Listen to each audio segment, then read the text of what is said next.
자, 얼마 전에 저희 4살 딸인 노아가 제 앞에서 뭔가가 죽었다, 뭔가를 죽였다 이런 말을 써서 제가 좀 놀랐습니다. 사실 노아가 크면서 언젠가 자연스럽게 하게 될 말들이긴 하지만 그래도 이 순수한 아이의 입에 아직은 담기지 않았으면 하는 그런 단어였어서 제가 노아에게 이렇게 말했습니다. 노아야, 죽는다라는 거는 너무 슬프고 안타까운 말이라서 어른들도 함부로 입에 담지 않아. 그래서 보통은 하늘나라 같다라거나 안타깝게 되었다 이런 식으로 돌려서 말한단다. 노아도 죽는다는 말은 웬만하면 하지 말고 꼭 필요하면 돌려서 말해라. 알겠지? 이렇게 말해줬더랬습니다. 제가 이런 말씀을 드리는 이유는 우리가 어른이 되면서 좀 무뎌졌을 수 있는 죽음에 대한 보편적인 감각을 일깨우기 위한 것입니다. 우린 나이가 들고 어딘가 몸이 아프고 불편해지고 또 주위의 죽음을 보거나 간접적으로 미디어로 접하거나 하면서 누구나 사람은 죽는 거지 하면서 죽음을 아무렇지 않게 조금씩 받아들이게 됩니다. 초등학생이나 젊은 사람들도 흔히들 이번 생은 글렀어, 한강물은 따뜻한가요? 이런 표현들을 서슴없이 내뱉는 걸 보면서 이 세대가 그리스도 없이 죽음을 너무나도 가깝게 받아들이는 게 아닌가 하는 생각이 듭니다. 하지만 그러면서도 이 순수한 어린아이 입에 죽음이라는 불경한 말이 담겼을 때 우린 본능적으로 불쾌함을 느끼게 됩니다. 그런 걸 볼 때 사실 우린 지금보다 더 죽음을 멀리해야 되고 미워해야 한다는 것을 상기하게 됩니다. 여러분, 누구나 죽음을 맞이한다고 해서 죽음을 쉽게 받아들이지 마시기 바랍니다. 사람들이 죽음을 하나님과의 관계 문제로 인식하지 않고 생물학으로나 기계적으로만 인식하니까 죽음이 아무렇지 않은 줄 압니다. 고통만 없으면 죽음도 괜찮은 건 줄로 압니다. 하지만 히브리서 9장 27절에서는 이렇게 말합니다. 한 번 죽는 것은 사람에게 정해진 것이요 그 후에는 심판이 있으리니 죽음으로 인해 이번 생의 고통만 다 끝나면 되는 것이 아닙니다. 죽음은 하나님 앞에 영원히 서는 준엄한 시간들의 시작입니다. 그리고 그 누구도 그분 앞에서 온전히 설 수 없습니다. 그래서 우리의 이 죽음 가운데 그리스도께서 와 주셨습니다. 그 자체로 생명이셔서 죽음과는 정반대의 끝에 계셔야 할 분이 죽음이란 우리 인생에서 맞이하는 순간 중 가장 최악의 상태에까지 예수님이 빛으로 임재해 주셨습니다. 이 은혜의 의미가 무엇인지 오늘 함께 알아보도록 하겠습니다. 여러분, 원래 하나님이 창조하신 세상엔 죽음이 없어야 합니다. 왜냐하면 하나님은 생명의 하나님이시기 때문에 죽음이라는 것은 하나님의 속성과 정반대에 있는 것이기 때문입니다. 모든 사람은 죽는다는 것 자체가 모든 사람이 죄로 인해서 생명의 하나님이 가지신 그 속성으로부터 멀어졌고 끊어졌고 우리가 그분의 생명의 형상을 잃어버렸다라는 것을 증명하는 사실은 기괴한 현상인 것입니다. 그렇게 죄로 인해 죽을 수밖에 없는 인간을 위해 하나님이 자기의 아들이신 예수 그리스도를 인간으로 보내주셔서 인간의 대표가 되게 하셨습니다. 그리고 인간의 대표로서 예수님이 인간의 죽음을 감당하셨습니다. 자, 여기서 신이 인간으로서 죽는다는 것을 강조하기 위해서 사도신경은 그분이 장사되시었습니다 라고 표현합니다. 여기서 장사되었다라는 말은 원래 라틴어로 세뿔투스인데 이건 사실 지하에 파묻힌다라는 표현입니다. 영어 사도신경도 보시면 buried, 즉 묻혔다라고 합니다.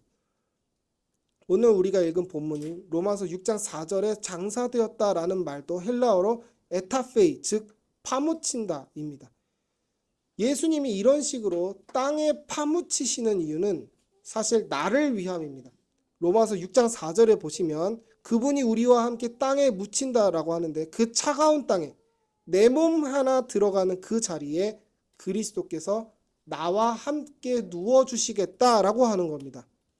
자, 죽는 순간까지 함께하고 싶은 것은 진정한 사랑의 표현이죠. 사랑은 연합입니다. 사랑하면 모든 것을 같이 합니다.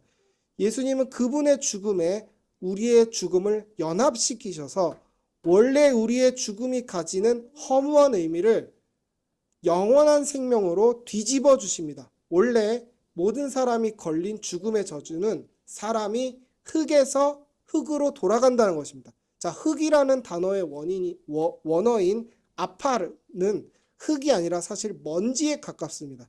영어 번역도 흙을 dust, 즉 먼지라고 번역합니다.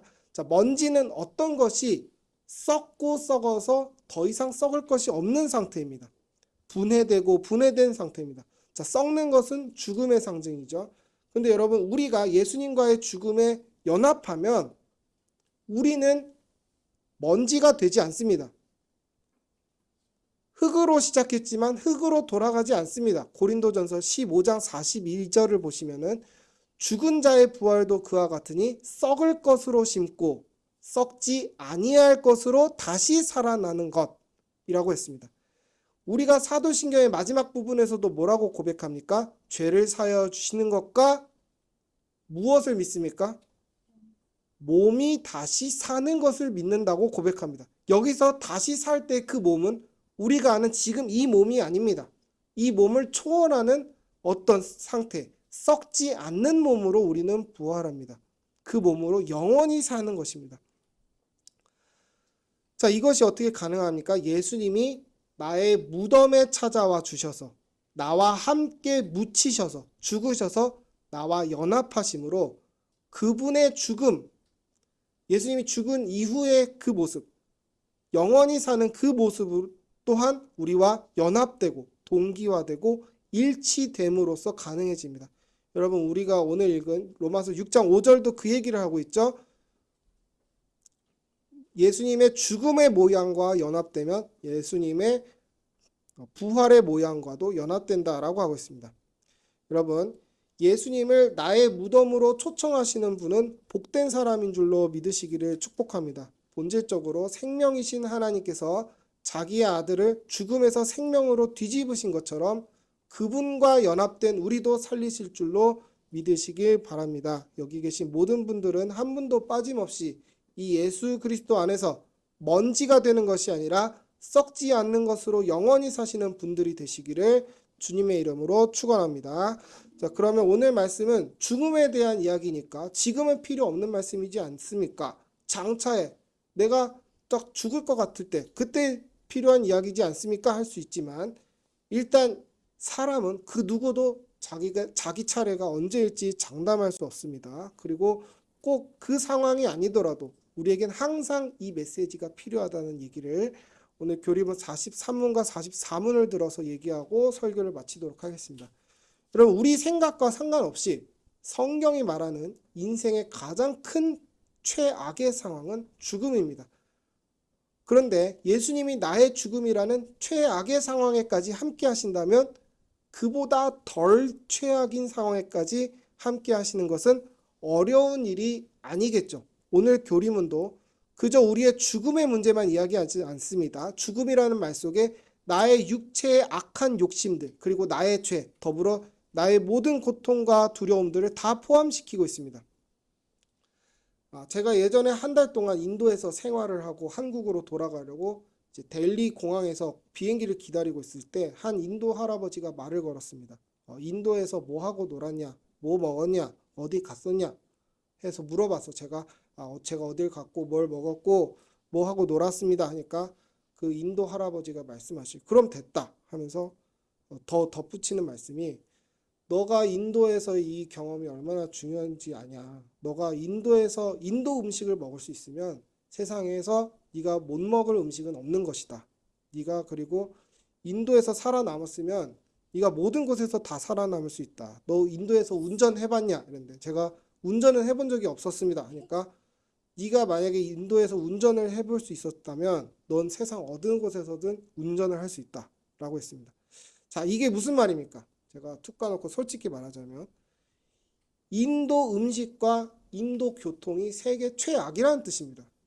인도 음식은 정말 맵고 짜고 정말 인도 음식을 먹을 수 있다면 못 먹을 음식이 없다라는 그 할아버지 말에 인도를 갔다 오면 공감할 수 있을 겁니다. 제가 마지막으로 집중력을 끌어올리기 위해서 한 말인데, 자, 무슨 말을 하고 싶은 겁니까? 예수님이 우리의 죽음과 최악인 그 죽음과 연합되실 것 같으면 내 인생 어떤 어려운 상황과도 연합되지 못하실 일이 없다는 것을 말씀드리고 싶은 겁니다. 자, 그런 의미에서 우린 모든 상황 속에서 죽음과 부활을 경험해야 합니다.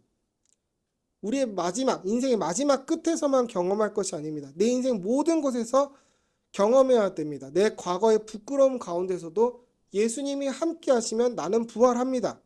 이 기쁜 소식을 믿으시길 바랍니다. 제가 표현을 완곡하게 하는 걸 이해해 주시기 바랍니다. 제가 예전에 중독성 약물과 관련된 컨퍼런스에 초청받아서 간 적이 있는데, 성적인 업소에서 일하시던 여성분이 그 중독성 약물에 몇 년을 중독되면서 몸이 망가졌다가 예수님을 만나고 난 이후에 약을 끊고 은혜로 결혼도 하고 아이도 생겨서 지금은 중독을 끊는 센터를 차렸다는 경험을 나누는 것을 들은 적이 있습니다. 여러분, 이것을 봤을 때 부활이라는 것이 단순히 내 인생 마지막에 일어나는 일입니까? 부활이 단순히 정말 죽음에만 해당되는 것이 아닌 것입니다. 예수 그리스도 안에서 생명의 하나님을 만난 사람은 살아서도 어떤 죽음 같은 그 상황 속에서도 부활을 경험한다는 것입니다. 오늘 교리문 44문에서 예수님이 음부에 내려가셨다라는 말이 한국어로 번역된 사도신경에는 생략되어 있지만, 인터넷으로 여러분이 영어 사도신경을 보시면 descended into hell, 즉 지옥으로 내려가셨다라는 말이 있다라는 것을 확인하실 수 있을 겁니다. 사도신경에 이렇게 예수님이 지옥으로 내려가셨다라는 표현이 있는 이유는 과거에 예수님의 인성, 예수님의 사람으로서의 그 속성은 부정하고 예수님의 신으로서의 속성, 신성만 강조했던 이단들, 가령 영지주의자 같은 자들이 예수님은 사실 죽는 척만 한 것이다. 예수님은 죽은 적이 없다. 예수님이 신이라면 죽을 수 없다라는 주장에 대한 반박을 하기 위해서 우리 신앙의 선배들이 예수님이 지옥까지 내려가셨다라는 표현을 넣은 것입니다. 우리 한국어 사도신경에는 없는 내용입니다. 자, 이런 오해를 불식시키기 위해서 만든 내용인데, 자, 영적으로 예수님이 확실하게 하나님과 단절된 상태까지 갔다라는 것을 강조하는 것이죠. 자, 여기서 지옥의 본질을 한번 생각해 보면 좋겠습니다. 지옥의 본질이 이렇게 하나님과의 단절된 상태라고 한다면 그곳이 꼭 불구덩이일 필요도 없고 엄청난 육체의 고통이 지속되는 곳일 필요도 없습니다. 만약 우리가 어떤 삶의 순간에서 하나님과 관계없는 상태로 말하고 행동하고 살아간다면 그곳이 사실 지옥인 것입니다. 그런데 여러분, 나는 이 세상을 지옥처럼 살고 있는데, 하나님과 관계없이 살고 있는데 그 지옥 속으로 예수님이 찾아오십니다. 자, 시편 139편 8절 우리 한번 읽어볼까요? 139편 8절.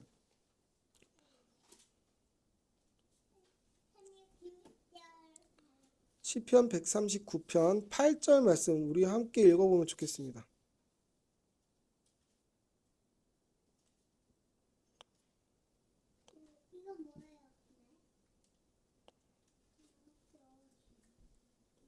시편 139편 8절. 평김에 그러면 7절과 8절 같이 읽겠습니다. 내가 주의 영을 떠나 어디로 가며 주의 앞에서 어디로 피하리이까? 내가 하늘에 올라갈지라도 거기 계시며 스올에 내 자리를 펼지라도 거기 계시니이다. 자, 여기서 스올이 이제 우리가 잘 아는 지옥인데, 여기서 다윗이 내 자리를 스올에 폈다라고 합니다. 여기서 자리라는 말도 영어로 보시면은 bed, 즉 침대입니다. 다윗이 하나님의 낯을 피해서 지옥에 자기 침대를 깔았습니다. 하나님은 없는 곳에서 안락함을 누리려고 했는데 거기에도 하나님이 계신 겁니다. 하나님이 지옥에 찾아오셨다. 너무나도 사실은 충격적인 말이죠. 그 말은 뭡니까? 다윗이 아무리 하나님을 만난 이상 아무리 하나님을 피해도 피할 수가 없는 겁니다. 지옥까지도 하나님께서 찾아오십니다. 그렇다는 건 다윗에게 더 이상 지옥이 없다는 겁니다. 그래서 시편 139편 마지막 절인 24절에서 다윗은 이렇게 시를 마무리합니다. 나를 영원한 길로 인도하소서. 아멘. 여러분, 어떤 사람에게는 이 천국이 더 지옥같이 느껴질지도 모르겠습니다. 하나님이 나를 피할 곳 없이 계속 찾아오신다. 자, 근데 이 천국을 천국처럼 여기는 것도 사실 복입니다. 중요한 것은 그리스도를 통해 생명의 하나님을 받아들이는 사람은 매 순간이 하나님과 동행하는 천국이 된다는 것입니다. 예수님이 이 지옥에까지 와주실 수 있다면 지금 내가 처한 어려운 상황과 걱정, 근심하는 상황까지 오지 못하실 이유가 없습니다. 여러분의 상황이 지금 어떤 상황인지 제가 다 알 수는 없습니다. 아무리 힘들고 어려운 상황에서라도 내가 지옥이라고 느껴지는 그 상황에도 예수님은 찾아오셔서 그곳을 천국으로 바꾸어 주심을 믿으시기 바랍니다. 내 인생이 내가 원하는 방향으로 가지 않더라도 하나님은 항상 나에게 선한 것을 주시는 분이라는 믿음을 잃지 않는 천국이 우리 안에 있습니다. 이 천국을 무덤 속에서조차 우리에게 선물해 주시는 예수님을 믿으시고 항상 잃지 않으시는 우리 귀한 지계석교회 성도님들이 다 되시기를 주님의 이름으로 축원합니다.